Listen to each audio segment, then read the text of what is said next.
فرمانے آقا نبی صلی اللہ علیہ وآلہ وسلم،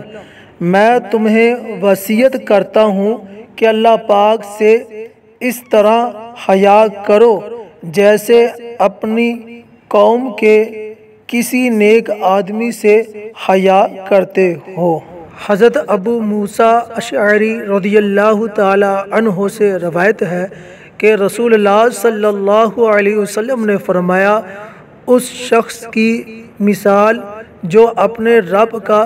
ذکر کرتا ہے اور وہ جو ذکر نہیں کرتا، زندہ اور مردہ شخص کی طرح ہے۔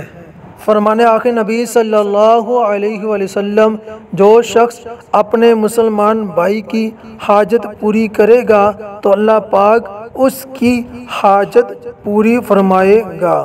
الٹے ہاتھ سے کھانا پینا لینا دینا شیطان کا طریقہ ہے۔ تم میں سے ہر ایک سیدھے ہاتھ سے کھائے اور سیدھے ہاتھ سے پیے اور سیدھے ہاتھ سے لے اور سیدھے ہاتھ سے دے، کیونکہ شیطان الٹے ہاتھ سے کھاتا اور الٹے ہاتھ سے پیتا، الٹے ہاتھ سے دیتا اور الٹے ہاتھ سے لیتا ہے۔ فرمانے آقا نبی صلی اللہ علیہ وآلہ وسلم،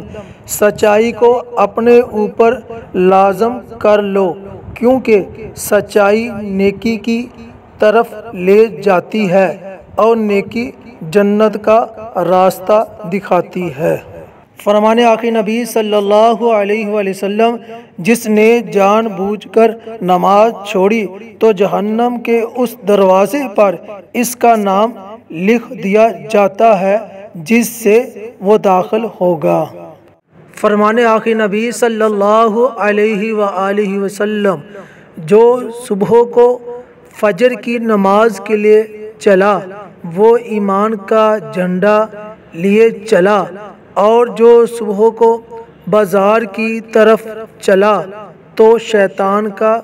جھنڈا لے کر چلا۔ رسول اللہ صلی اللہ علیہ وسلم نے فرمایا، دعا نفع پہنچاتی ہے اور ان بلاؤں کو